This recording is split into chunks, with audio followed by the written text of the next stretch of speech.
It's a pleasure for me to talk to a WWE champion. So, my first question is related to this.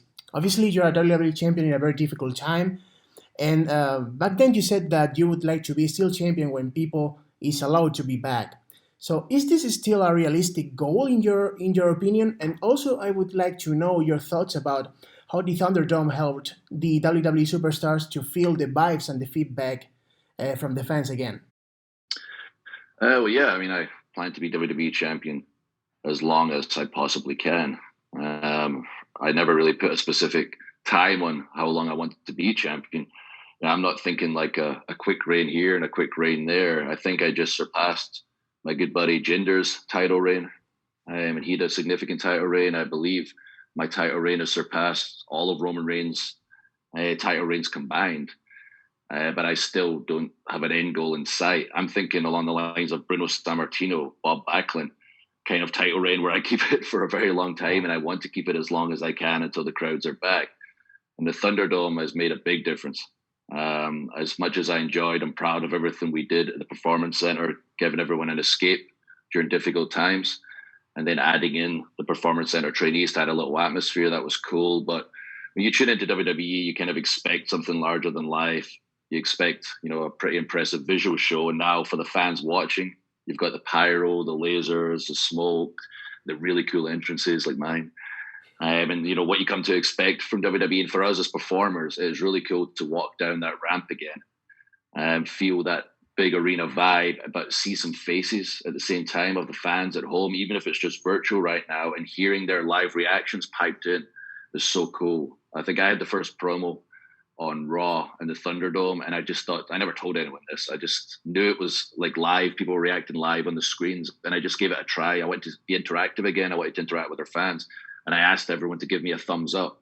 And I turned around, and then it waited a second. I went, oh no, they're not doing it. And then everybody at the same time did this, and I was like, all right, this is pretty cool, and it really helps with that atmosphere, especially during the matches. Drew McIntyre is facing Randy Orton in an ambulance match at Clash of Champions for the WWE Championship.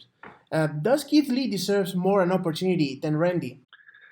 I mean, like Randy goes about things in an interesting way, and he's determined to rip my jaw off of my body. But in the end, he is Randy Orton. He's been around for a very long time. He has proven he is really like the best. I'm fighting it out to try and be the best. Randy Orton has proven time and time again he's the best. He's operating at a different level as a performer right now.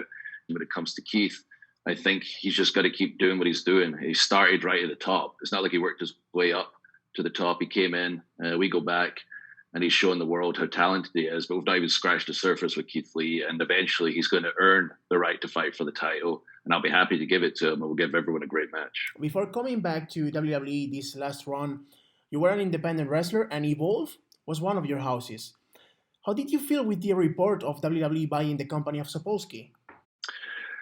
I was excited about it because I was hoping the material would end up in the network, and it did. I think we did some really cool things in Evolve. It's really one of the places where I was able to apply everything I learned in WWE and grow as a performer and grow into a true main event player. And I'm proud of everything I was able to do there, that my fellow talent was able to do, that now you see featured all across WWE programming, and just with the nature of where the world is right now, and like Evolve was in a position where it's not able to run, and possibly in the future wasn't able to run. I think it was best for everybody involved, and it's exciting that the world is now getting to see, the growth of myself and so many others that are in Raw, SmackDown, NXT. So we talked about Clash of Champions, but Survivor Series is just around the corner, and generally fans get to see dream matches between the champions of different brands. If you're still the champion by the time, what would be your dream match for the event? Well, when I'm still champion at the time. And I mentioned already how big myself and Roman would be, but at the same time, I think it'd be really cool to have myself, Roman, and Finn, have a triple threat. Finn's somebody I go back with who's so talented, it's unbelievable. And obviously Roman's, as big as it gets. So the idea of a triple threat match really does appeal to me. Perhaps as a starting point with myself and Roman as the goal down the line.